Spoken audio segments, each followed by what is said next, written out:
নমস্কার, আমি শ্রাবন্তী। কেমন আছো সবাই? আশা করি নিশ্চয়ই সবাই খুব ভালো আছো। আজকে ভাবছি আমার ছোট্ট ছোট্ট কচিকাঁচা ছানাদেরকে রূপকথার রাজ্যে ঘুরতে নিয়ে যাব। তাই আর কথা না বাড়িয়ে ছোট্ট ছোট্ট কচিকাঁচা ছানাদেরকে নিয়ে চললাম আমি রূপকথার রাজ্যে, রূপকথার গল্প শুনতে। আমার আজকের গল্প লক্ষ্মী সোনা। বুবুন মাকে বলল, আচ্ছা মা, তুমি কখনো রূপকথার দেশে গিয়েছো? মা বলল, রূপকথার দেশ?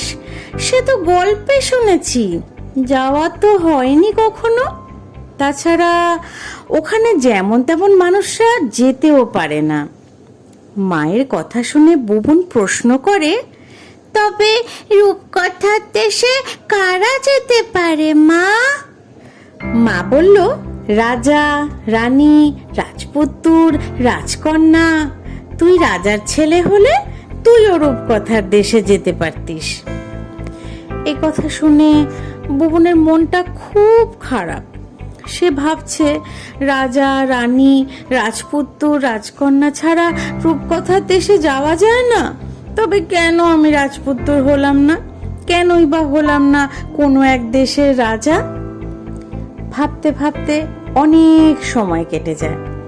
সেদিন আর বুবনের চৌকিতকিত খেলা হলো না, যাওয়া হলো না দিঘির জলে ফুল তুলতে। মায়ের হাতে এক মুঠো খেতেও চাইল না। দোলনায় বসে থাকতে থাকতে কখন যে বুবন ঘুমিয়ে পড়ল, মা একটু টের পেল না। দুপুর গড়িয়ে বিকেল নেমে এলো, বিকেল পেরিয়ে সন্ধে, তারপর গভীর রাত কেটে ভোর হয়ে গেল। তবুও বুবনের ঘুম ভাঙে না। ভোরের চাঁদটা তখন পূবের আকাশে ডুবুডুবু করছে। চাঁদের আলোয় খণ্ড খণ্ড ভেসে থাকা মেঘগুলোর গায়ে হালকা বাতাস এসে ধাক্কা দিচ্ছে। হঠাৎ বুবনের ঘুম ভাঙে। চোখ খুলে প্রথমেই মা বলে ডেকে ওঠে। সে বলে, আমি দেখেছি মা, রূপকথার দেশ আমি দেখেছি। মা তো একেবারে অবাক।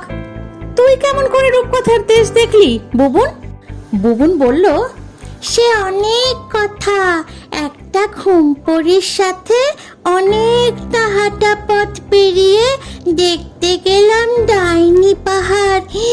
কি সাংঘাতিক! তারপর পাতাল গুহা, আরো বেশি সাংঘাতিক। এক সময় তো আমি ক্লান্ত হয়ে পড়লাম।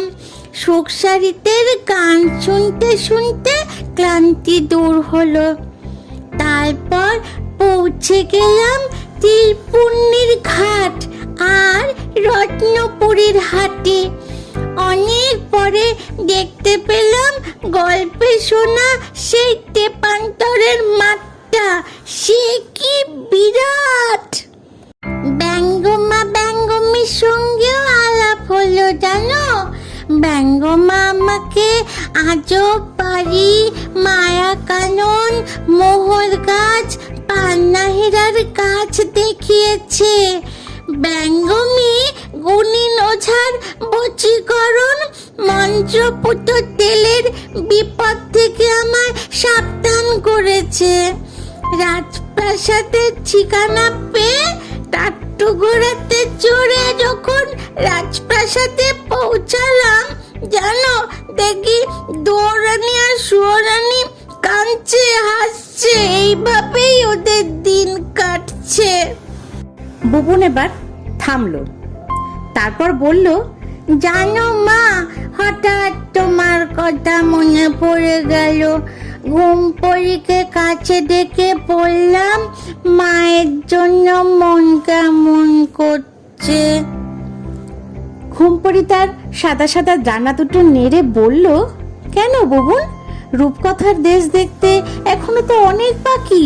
এর মধ্যেই মায়ের জন্য মন কেমন করছে? হ্যাঁ, খুব মন কেমন করছে। তখন ঘুমপড়ি আমায় বলল, চলো তোমাকে আমি পক্ষীরাজ ঘোড়ায় চড়িয়ে মায়ের কাছে দিয়ে আসবো। তবে তোমাদের বাড়ির কেউ আমায় দেখতে পাবে না। আর তারপরে আমি তোমার কাছে চলে এলাম। বুবনের সমস্ত কথা শুনে মা বলল, আমি থাকবো কেমন করে, বল না তোকে ফেলে। বুকের মাঝে থাক না রে তুই, লক্ষ্মী সোনা ছেলে, ও আমার লক্ষ্মী সোনা ছেলে। তো ছোট্ট বন্ধুরা, কেমন লাগলো আজকে রূপকথার গল্পে ঘুরতে যেতে? মজা লাগলো? দেখতে পেলে সেখানে তেপান্তরের মাঠ, ব্যঙ্গমা ব্যঙ্গমী, রাজপুত্র রাজকন্যা, বুবন কেমন চারিদিক ঘুরে এলো। তোমরাও কিন্তু পারো এরকম ভাবে ঘুমপড়ির সাথে ঘুমোতে ঘুমোতে রূপকথার রাজ্যে ঘুরে আসতে। তারপর আবার যথারীতি ঘুম থেকে উঠেই তোমাদের মাম্মার কোলে ফিরে আসবে। কেমন লাগলো সবাই আমাকে জানিও। আর হ্যাঁ, তোমাদেরকে সবাইকে বলছি, আমার গল্প যদি শুনতে ভালো লাগে তাহলে এভাবেই আমার পাশে থেকো, আর আমার গল্পগুলোকে অনেক অনেক লাইক দিও, কমেন্ট করো, আর সবাই আমাকে প্লিজ সাবস্ক্রাইব করো। তাহলে আবার একদিন আর একটা গল্প নিয়ে চলে আসবো। আজকের মতো টাটা বন্ধুরা।